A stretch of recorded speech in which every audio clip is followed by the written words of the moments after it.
Hi, I'm Henry Camp, an owner and founder of IDEA. We're here today to explore a counterintuitive approach to your business. I'll show you what we've learned in our consulting practice and our private equity fund about boosting your profits. Imagine you just came back into your office after a 90-day leave of absence.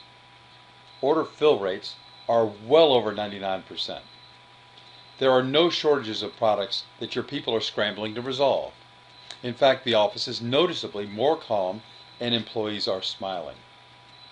Sales and profits set a company record for the last 3 months in a row, and this month has started out even better. Customers are offering up referrals, and more competitors' customers are swinging over and buying from you. Salespeople have stopped worrying about losing existing business and are confidently and aggressively selling business deals that customers can't refuse. The company checking account is at a high watermark for as far back as you can remember, and all your bills and suppliers are paid up and fully satisfied. Your warehouse is half empty, and you've moved out of the overflow warehouse where you kept the slow-selling junk. When you ask your top lieutenants, "How's it going?" they say they're finally getting to those strategic projects they never used to have time for. Maybe this sounds all too good to be true.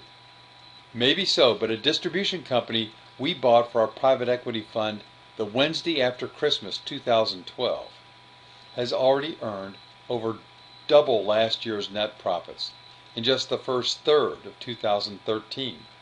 And every one of our dozens of clients have seen just such results using the approach I'll share with you next. Humor me for a moment and write down on a piece of paper the answer to a couple of questions.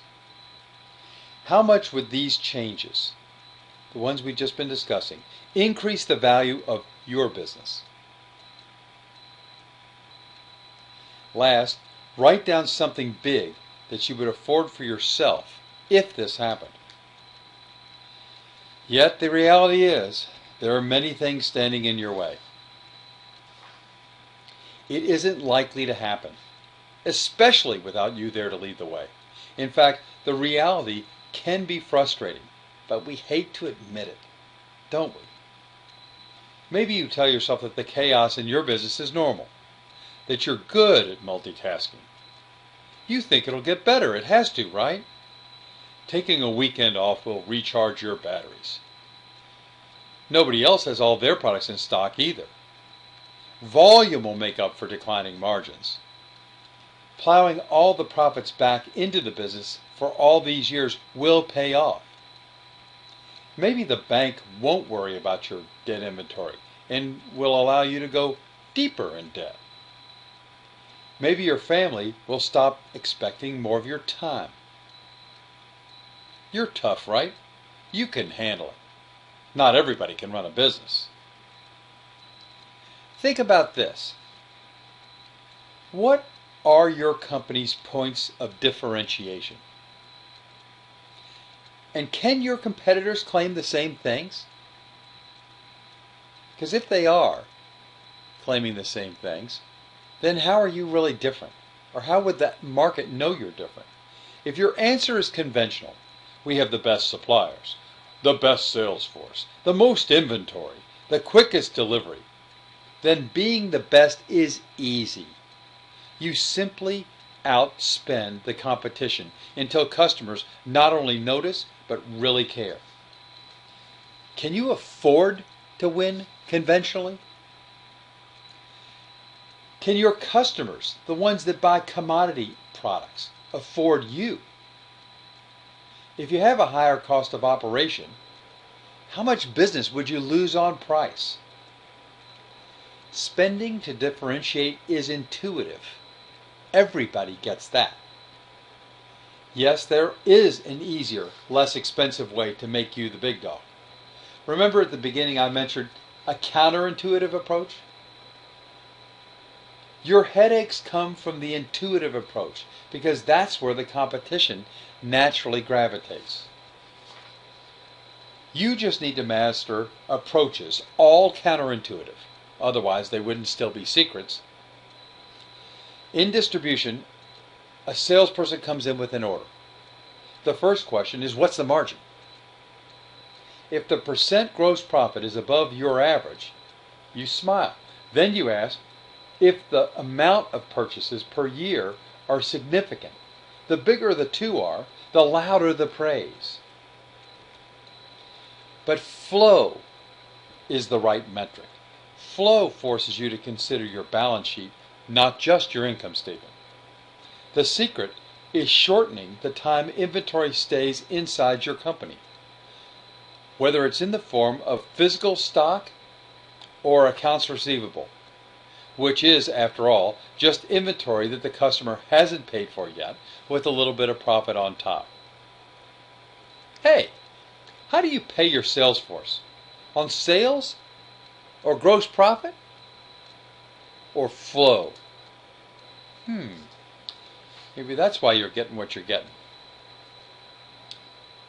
You have something suppliers want so badly, they will change their policies just for you.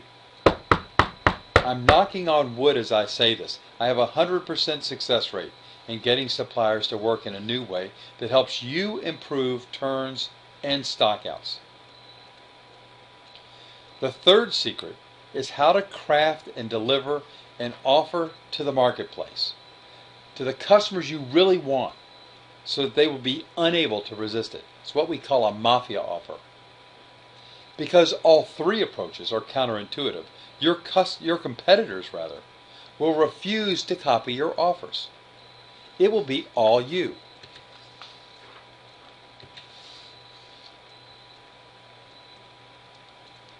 Oh, thanks. Thanks a lot, Kilroy. But he's right. Even though it makes me a little uncomfortable, I should tell you what I've done so that you can trust me as an expert. My dad bought a distributorship when I was 2 years old. I grew up in it.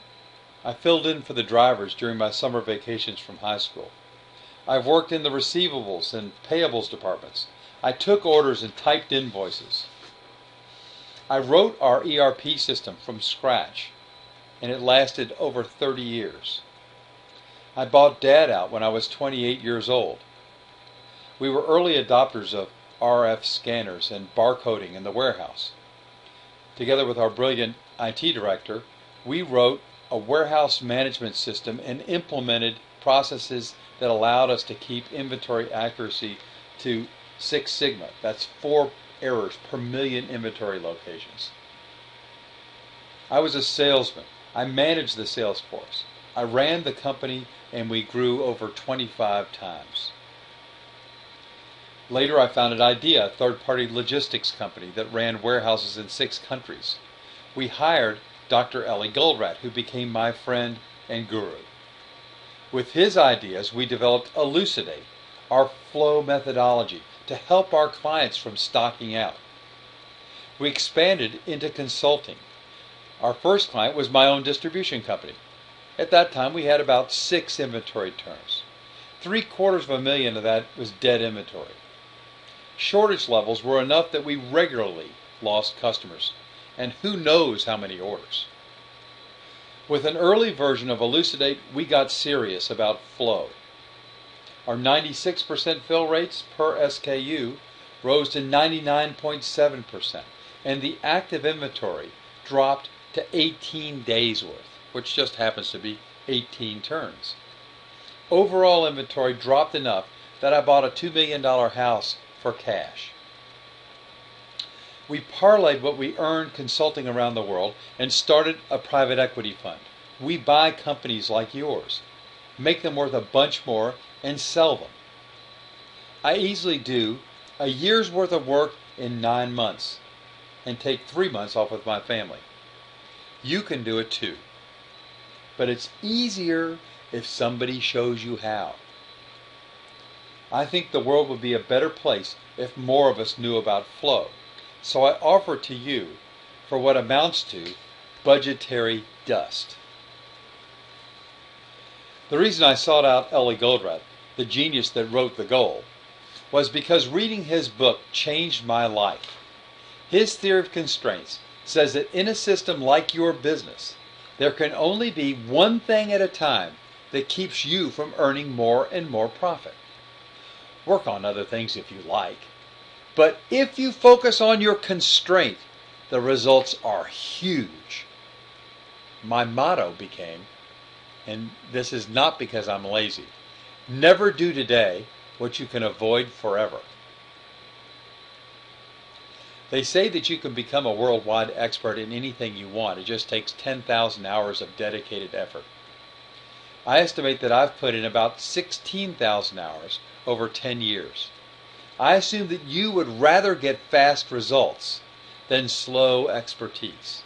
If so, it makes sense to hire a guide instead of becoming one yourself. You're just lucky I did both. Now, reading The Goal, Ellie's brilliant book, I instantly saw parallels from manufacturing to my distribution world.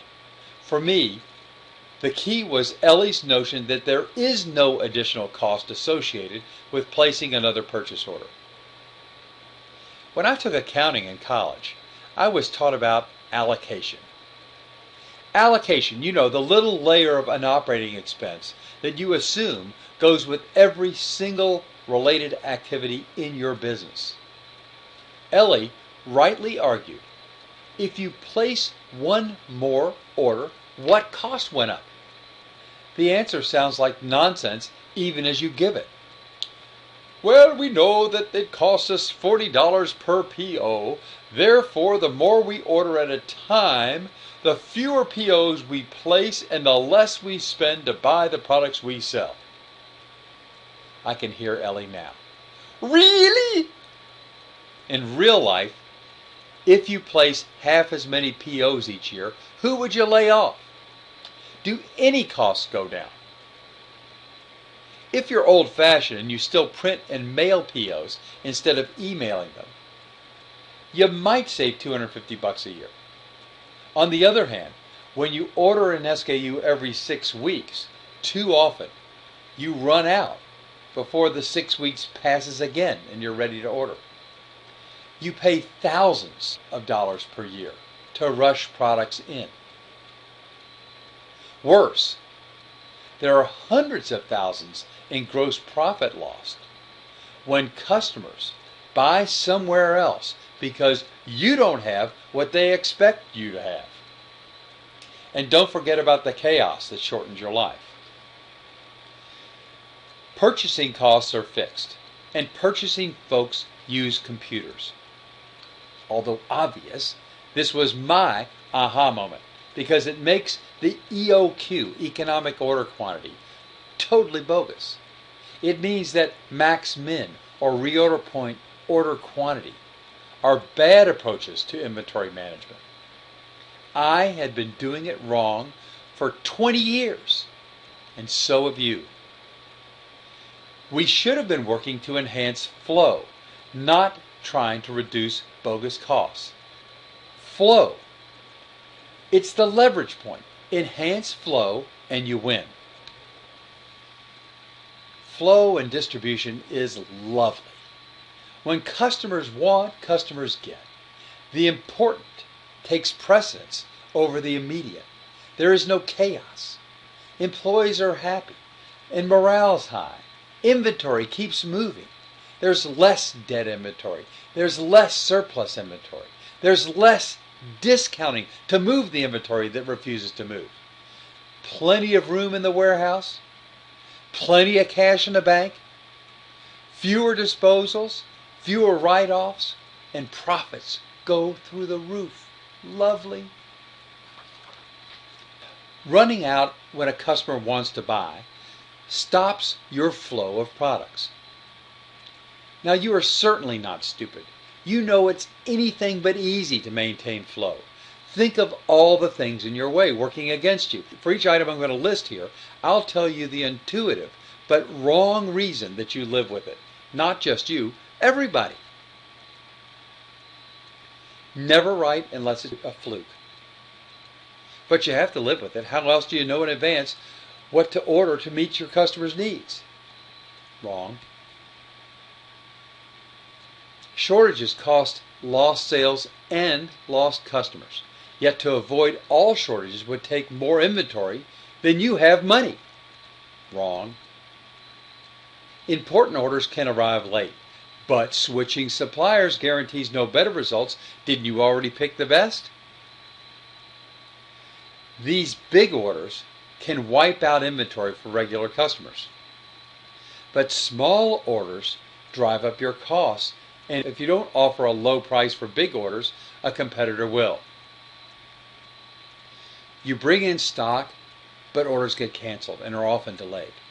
No matter how many products you stock, it's never enough, because the damn competitors often have what you don't, so you must add new products too.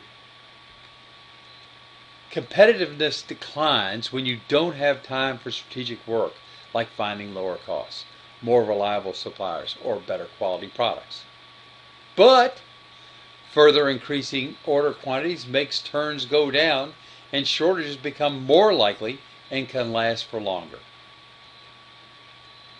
For distributors with multiple locations, products are available in some locations, just not the ones where the customer is standing.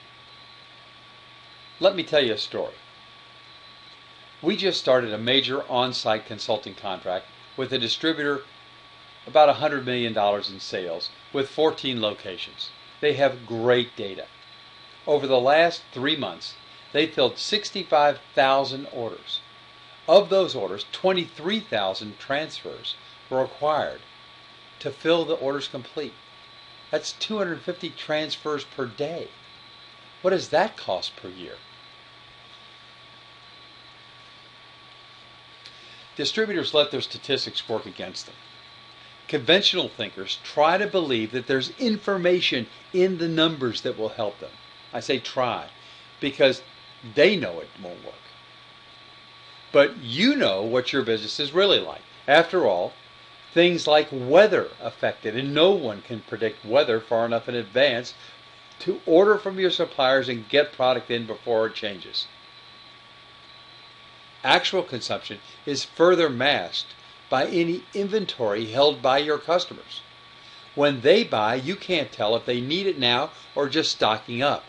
And the most common inventory management system your customers use is OSWO. That's, oh shit, we're out. Nevertheless, statistics pulled from this random, noisy, and sporadic data is what people build their forecast from. It's probably better to be less sophisticated. Every time you run out, raise the inventory.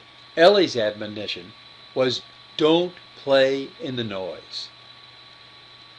He meant that since there is so much variation in your business, reacting to every little jink is not just a waste of time, it's downright dangerous. But think, every sophisticated algorithm is based on what amounts to statistical noise. Now, if forecasting were possible, I would instantly convert to it. Heck, if you really knew, a safe lead time in advance exactly what customers will buy, you wouldn't need any inventory. But in reality, it's just a coin toss. Don't fall for it again. Guys, this is like Lucy Van Pelt holding the football for Charlie Brown. Every time he hopes, then convinces himself that he can kick it. Every time Lucy pulls the ball away at the last second, and you end up on your back after a jarring thud. What's the definition of insanity? You can't even pay your way out of this jam. A few years ago, executives at Kroger, the $100 billion grocery giant, told me that they had spent $250 million for 9 different forecasting algorithms. Something could be seasonal on number 5 and have sporadic consumption on number 8 and generate high margins on number 2. Since the algorithms can be used in combinations, there were not quite 4 million possible settings for each product. 4 million settings. And they were considering $90 million in capital expenditure to add 2 more scenarios. raising the permutation to almost $500 million. Does this strike you as crazy? Who could keep up with it? Do you reckon that the 2,700 different store managers would apply the mechanisms consistently? Maybe they'll rent a skyscraper full of accountants. Now, why did Kroger want the extra 2 algorithms in the first place? Or maybe that was the second place. You know the answer. They have too many shortages and too much inventory. They told me that each year they throw away $40 million worth of milk that got past its expiration date. Our model reduced the 40 million to 2 million and reduced inventory by 22% in addition. And it's dead simple. Conventional solutions do work. And you know it. Except there's always hell to pay. For example, here's a good one. How hard are you working now? Does this help profits? And does this decrease risk? Think about this. In 2013, the training market in North America is projected to top $140 billion. But does North America sell more because of this training, or is it a zero-sum game? We just do it to hold our place. Once a satisfactorily complex approach is found, who will be sophisticated enough to maintain and use it? We looked at buying a company recently that had a failed ERP implementation. When they finally gave up, they were forced to sell a third of their company just to survive. When we add complexity to our business, of course costs go up. But what's worse is the demand for more and more management attention just to avoid losing ground. There is soon no more management capacity to get things done. When managers no longer make a difference, they just give up. No. Sir Isaac Newton said, "Truth is ever to be found in simplicity, and not the multiplicity and confusion of things." Ellie often paraphrased this as, the more complex the problem, the simpler its solution must be. I say, acting conventionally begets conventional results. Okay, let me relax for a minute after that tirade. Let's talk about nothing but good stuff for a minute. How would we recognize a really great solution if we saw one? You have no way of knowing how much business you're missing today. There's no way to measure what you never see. But when number 2 comes true, you'll finally get a measurement of number 1.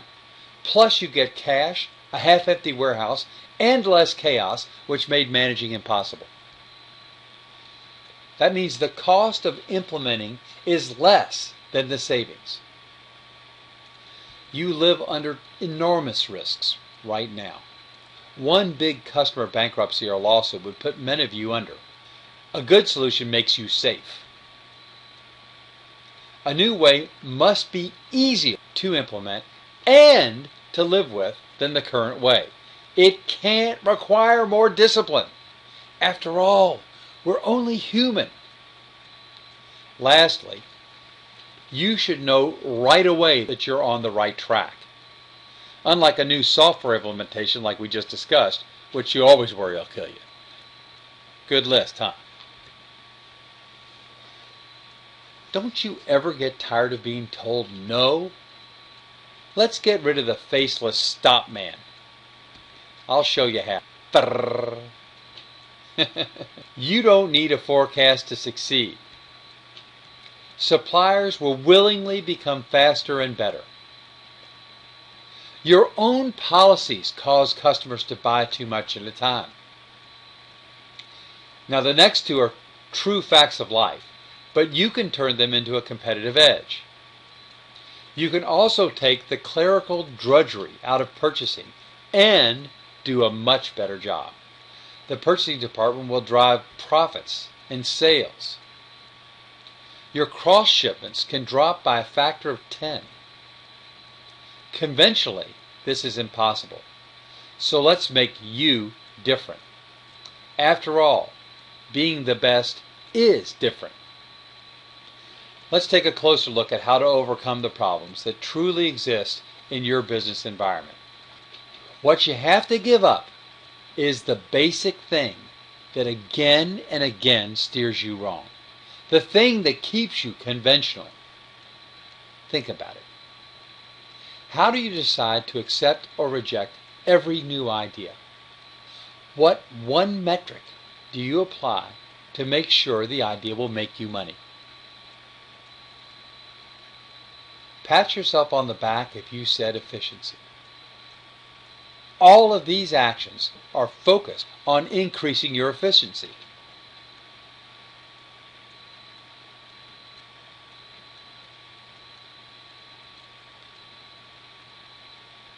But there's an error, and not an obvious one. These are metrics of local efficiency in one or more of the areas what Ellie called silos. What we really want is global efficiency, that your whole organization produces more profit with less investment. The mistaken assumption is that the sum of a bunch of local improvements adds up to a holistic improvement. It's like adding apples and oranges.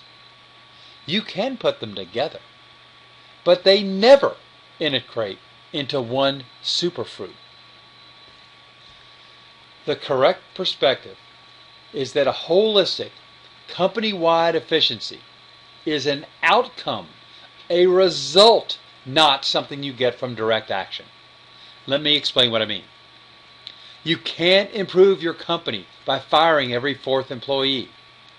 Yes, it is guaranteed to reduce your cost of labor for the people you fired. However, the rest may have to work overtime to do the work that the fired group used to do. Plus, customers will soon notice that the service levels have deteriorated, and some will decide to buy elsewhere. Stress increases for the survivors, and turnover goes up. Trust goes down, as does motivation. The same thing applies to inventory. You can delay buying and reduce inventory, but there will be tons more shortages and less gross profit generated. Profits will decline, the opposite of holistic efficiency. The correct behavior is increasing flow, which sells more and produces more gross profits with the same operating expense. Inventory drops, but as a consequence of the flow. Increased flow means every unit of inventory is sold sooner, spending less time inside your company. More profits per month. Flow. Okay, here's the why it works. Moving from push to pull means to forget the forecast, the guess, as much as you can. Let customers pull product through your company. So here are the ABCs, if you will, of moving from forecast push to demand pull. A is for aggregate. How to construct your supply chain. Now this only applies if you have multiple locations, so I'll skip it for now and move to B for buffer, a universal way to know how much inventory to keep anywhere.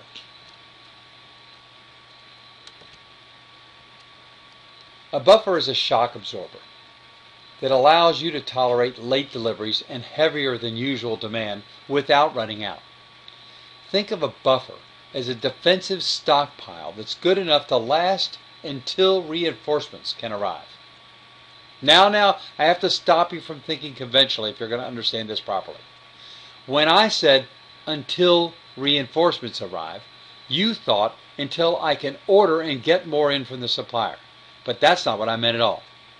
I meant that, unlike the current scenario, in your new pull model, you have been ordering more as soon as you can, every time a customer pulls inventory from you. You no longer order this SKU every 6 weeks. There are typically orders that have already been placed, one just around the bend in the road, another a few days behind it. In a pull model, orders are closer, and your defensive stockpile no longer has to be 6 weeks worth to be safe. Okay, now, how much? One formula: maximum expected consumption within the average replenishment time factored for late delivery. Let me show you with a picture to make the explanation easier. I've broken the x-axis up into equal segments, and each one's the average replenishment time for this product to this place, 10 days. It's easy to see where the maximum consumption happens. We want to be able to tolerate this peak demand should it happen again. Next, we want to be doubly paranoid. We're already paranoid enough to ask to be able to handle the worst we've ever seen in sales to our customers. Now we want to consider what would happen if the supplier was late at the same time that the heaviest demand recurred. Well, how reliable is a supplier? And you think about this for each one. Let's say they're dead reliable, maybe 1 day late in a snowstorm. Okay then, let's add a little more for late delivery, 150 units. So the total buffer is 1,500 units at this location. Okay, let's go back to the rest of phase 1. Continuous flow. Continuously flow what's selling to improve availability with less inventory. This shortens replenishment time and tolerates variability. Let's see. So here's our two concerns again, remember. So let's look at the second concern now.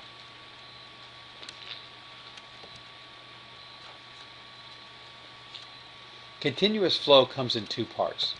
The first part is demand pull rather than the conventional forecast push. Your own policies are working against you. This is what on-hand inventory looks like over time. Consumption pulls it down and resupply pops it back up. In a conventional max-min system, the min is the reorder point. X marks the spot. When inventory drops to this point, a replenishment order is placed for the amount that the forecast says will last 6 weeks, or whatever your order frequency setting actually is. Oftentimes, the order quantity is a calculated EOQ, economic order quantity. Now we need to properly define replenishment time. I used it up there in the title. It's not the supplier's lead time. It has 3 parts. The order lead time, the time you wait and while you're trying to get down to the min, plus the production lead time, the time it takes the supplier to shuffle your order, wait for a production window, produce and ship. And last, the transportation lead time, the time it takes the truck or the boat or the plane to bring it to your dock. Now this is important. Your on-hand inventory is proportional to the replenishment time. The lower the replenishment time, the lower you can safely drop the inventory. You need to start thinking, how am I going to continuously reduce replenishment time? Now the shape of this sawtooth pattern is set by reality. It's as if reality bends stiff wire into a shape. You can't change it without changing reality. Purchasing runs out. Maybe because of heavy sales or late delivery, or maybe the buyer had bronchitis and placed the order late. It doesn't matter why. It happens. The logical action is to raise safety stocks. Of course, you have too much inventory. It seems crazy to have 90 days worth when you can get more in a week, but this is how it happens. And things never go the other way without a huge mess. When you lower the reorder point, even a little, you get frequent stockouts. Let's move on to an even more important point. The reason you have to order so much at the same time is because you lengthen the replenishment time by waiting until stock declines to the min before ordering. Look, more than half the order quantity is due to the order lead time. Let's look at the future instead of the past. Order daily, replenish frequently. Suppliers love this because it smooths the load on their production plants.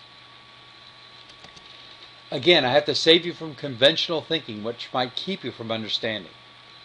Delivery frequency is usually the same. I find people do a good job of optimizing their inbound freight. If you got a truckload a week before, you still will. But each delivery will include all the items that's sold since the last order. So this space and time between these up peaks are every week. Before, it might have been every 6 weeks between up peaks for this particular item. So there's actually less load on purchasing because Elucidate automatically feeds you replenishment advice daily. The number of POs doesn't increase much, maybe not at all. But the number of lines on a PO goes up. Same number of deliveries, more items per truck. Now keep thinking with me for a moment what this means. And this is the only bad thing about Elucidate. Receiving effort goes up. It's more work to receive and put away 31 items than it is to put away a bigger quantity of only 13 items. Most companies take this extra load in stride. A few have to add extra receiving manpower. And this is, as I said, the only negative of Elucidate. But it's something I don't want to hide. I want to make sure that you understand. But look what happens on the good side. Shortages are reduced by an order of magnitude. Since the low inventory points now look sky high, we allow the overall inventory to drop. Win-win. Better fill rates that customers love and less investment that you love. Cash comes roaring into your checking account because for a while the same money is coming in from your customers, but much less is going out to your suppliers. We've just covered part 1 of continuous flow. Let's look into part 2 and we can wrap this webinar up. We already set a buffer and reduced replenishment time by eliminating order lead time. A really good solution will also handle seasonality and any other change in demand or supply. Now I assume you have this. If not, we can help you get it. How do you stay on top of adjusting the buffers for thousands or tens of thousands of products when something changes? What the salespeople bring back from the customers is often bogus. To make it work, it should be based on facts, not guesses, not hunches, not rumors. We require a self-learning system. In mathematics, we call this a recursive system, where one of the algorithm's inputs is its output. And that's the last you hear about that because all of it happens inside of Elucidate. Let's see. We use this little animation to help you get the idea of dynamic buffer management. The bottom chart shows demand for this SKU. Demand fluctuates, but the average starts out stable. After 4 days, demand sharply increases over 1 week to double what it was before. Still fluctuating, but double on average. Let's see how Elucidate and Dynamic Buffer Management handle this rapid change. Now this top chart plots the on-hand inventory position. Let me show you. We use one rule to size the buffer, which becomes the initial ordering target, as we already mentioned. Here's the initial ordering target up here. We break that buffer into equal zones. It's very simple. The red zone represents low inventory levels. The green zone, for high inventory, and the yellow zone is just right, like Goldilocks' barge. Here's our sawtooth pattern again. In this scenario, we get deliveries every day. But delivery is offset by the replenishment time. What we order today gets delivered 3 days later. Because of the actual customer demand has already started to ramp up here, on hand is pulled into the red. The system automatically triggers a buffer increase. So we add a zone to the old buffer and break it back up into equal parts again. On hand plus inbound, on hand inventory plus inbound inventory equals the target. When we raise the buffer, the target goes up too. That means at the end of day 7, we ordered the target increase and in addition the actual consumption for that day. One replenishment time later, you see the big up spike that gets us back into the yellow zone. Demand continued to climb, and it pulled us back into the red zone again, triggering another buffer increase. Boom, one replenishment time later, the system is back in control, once again comfortably in the yellow zone, as you see. Notice another benefit. Although demand for the product grew 100%, the buffer is only 78% more than before. 1/3 plus another third. As your business grows, your buffers grow more slowly, increasing global efficiency. Let's look at an example based on the 1500 units buffer. What we almost always find is that the current inventory position is higher than the buffer when we first start. Just like what you're seeing here. Now let me explain this chart briefly. The purple dotted line is the distributor's actual on-hand inventory levels during the year. The solid blue line is what Elucidate would have done instead. At the bottom, there are red spikes, which represent orders from customers. The green spikes are receipts from the supplier. You recognize the red, yellow, green zones of the inventory buffer? Okay. So when on hand is greater than the buffer, like it is here at the start, Elucidate refuses to order until inventory falls into the green zone again.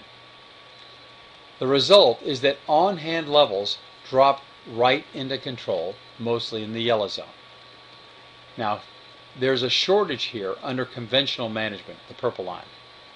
Purchasing knee-jerks, typically, and raises inventory up into the up this high level for 4 months. Elucidate also increases the buffer twice, here and here, and then reduces it again when demand declines in October. 38% less inventory is held during the year. No intervention was required all year. No expediting, nothing. It worked completely in the background with no shortages and 38% less inventory. Meanwhile, purchasing has time to get you some better prices or something like that. Something strategic that they don't have time for now. I'm not going to go into phase 2 or 3 right now, but let's take a peek at what they would look like.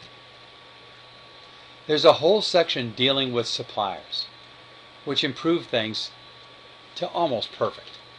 And the third phase focuses on customers capitalizing on what you've accomplished through the pull replenishment in phase 1. And the biggest impact to your financials comes here in phase 3 when we create a Mothi offer that your customers just can't refuse. Then you use it again and again to gain market share whenever you want with the most desirable customers. Last, once we've established PUGI, that's the process of ongoing improvement, then you can do everything that we can do, and we bow out, and you can maintain Elucidate with your, on your own. So let me give you a couple of examples real quickly. Here's an example of another product. For this item, the average number of units held on hand during the year dropped from 88 to 48. That's a 45% decline. Neither system stocked out all year. But when we look at a bigger, more representative sample of SKUs, the most important factor is the reduction in shortages from 410 stock out days, now this is over 25 items, for the year, down to only 40. That's more than a 10 times improvement. This is noticeable to customer, an order of magnitude improvement. The second benefit is improved inventory turns. Look what happens here to the number of days of inventory on hand, an overall drop of 42%. Now, if there's a reason we want to accept a minimum order quantity, for example, to get free freight or a better price or to avoid a price increase, then we of course would do it. I'm not suggesting that we blindly order the smallest quantity we can, even when there are big advantages to our profitability that we can get by doing it. So the cost of carrying a little bit of extra inventory, as long as we can avoid the disposals and discounting, is very small compared to getting a whole lot more margin on all the goods you're selling. So I'm not saying we have to blindly always buy in smaller batches. Even when we do buy in batches, we still get inventory savings, just not as much. Okay, here's a second example, and this is typical, by the way. When the availability improves more than 10 times, as it did in this case, the reductions in inventory are usually less. The reason is that the client already has a bias to low inventory, or maybe can't afford more inventory, but they do so at the expense of better sales through less shortages. You see, in the conventional model, you can't get both availability and turns at the same time. When you gain in one area, you lose in the other. Only with Elucidate do you get both at the same time without compromises. Okay, I added a table to the right-hand side of the slide. If your customers buy more than one item from you per order, then the table shows the likelihood of filling the whole order complete. From the customer's point of view, if you don't have everything, it's just as bad as if you didn't have anything. You get a black mark. So a 95% chance to fill one item translates to a 1 in 3 chance to fill 8 different products. If your customer buys once a week, a month won't go by without them experiencing a shortage. How long do you expect them to stick with a supplier that shorts them every month? Here's an important point. Reality is even worse than the math suggests. You understand immediately that slow movers hardly see enough demand to run out in your lifetime. Therefore, the fast movers must run out disproportionately more often to make the average 95.2% available. The damage done of running out of a slow mover is usually negligible, but there is big damage when you're out of a fast seller. Vast experience reveals that the average fast seller flows through your company about 10 times quicker than your average SKU. Because of this, we find that for every 1% you improve this availability of each item, you get a 10% increase in sales, 10 times for every 1 point you move this up. So if you're 98% and you go to 99, you should get a 10% sales increase. Wow. Okay, let's see how we did with our criteria for a fantastic solution. A boost in sales due to clearing up shortages, and then a second bigger boost as you add new products with the cash you generated. The example showed what happened to availability and inventory. Customers say they change suppliers because of price. That's what they tell you. Really, it's almost never the reason. Usually, you drive them away with bad service. With excellent service, you can push margins up a little bit. Less than 5%, you're probably okay. After 1 and 2, notice what's happened. You focused on flow, and you sold more at higher margins using less inventory. Holistic efficiency went up. This proves that lasting and ever-increasing holistic efficiency is a consequence of flow and not something you can generate through direct actions like firing people or ordering less inventory. Now your annual savings here, your annual savings just in interest on the money that you get back is probably enough to pay for the entire engagement. Risk is down. People always answer the question, is it good for me? Before they get to the question, is it good for the company? Since Elucidate means less work and making a bigger difference, people won't let it go. Number 6, a big surge of cash after one AP cycle. Now who doesn't like that? Let's quantify the benefits in terms of dollars for a typical $10 million distributor with 6 turns and 20% gross margins. First, in terms of net profit before taxes.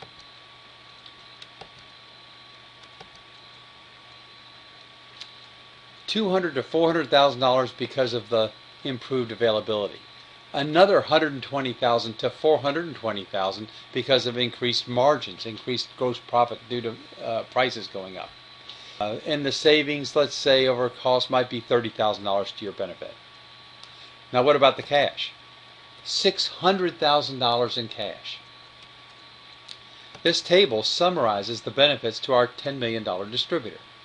To boil the value down to what it's worth now, the present value of the improved cash flow stream is between $3 million and $6 million.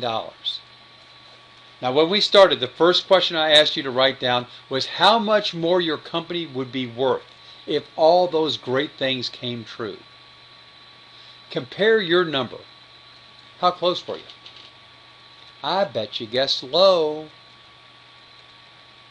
Since a super supply chain hasn't been available before, who would have bothered to calculate its benefit?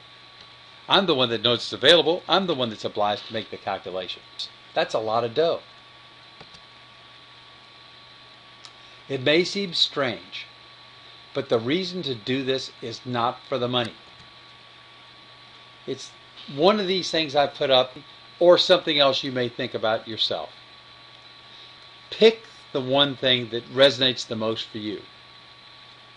Money is just not a reliable enough motivator to make sure this gets done. You need a higher calling, one thing that resonates. If you aren't clear about what you want, it'll never happen. And you've got to be able to communicate it. If you're asking questions like these, I'm happy for you. You're ahead of the game and more likely to succeed. Figuring all these out, particularly the last one, is absolutely critical, because even though you buy and sell products, each one of your companies is different. If you want to know how to customize it so that it really fits you, you're asking the right question. There are too many people on the webinar today to go through one by one with all your specific questions. Yet, you still need to know if this will work for you before deciding to move ahead. Is idea a good fit? Are you serious? More than that, since adopting Elucidate is usually more valuable than all your other projects put together. Figuring out your own special timing and priorities is crucial. I find that taking the conversation offline works best, so others aren't bored with discussions that don't apply to them, and so that you can afford to be much more candid. I'll be happy to discuss one-on-one with you. So if you'd like to have a chat about changing your life, there's no charge for these conversations. I want to make sure I have the time to go deep with you working around our other commitments to on-site consulting clients and acquisitions, etc. So thank you very much for your attention. And more than that, thank you for investing in yourself.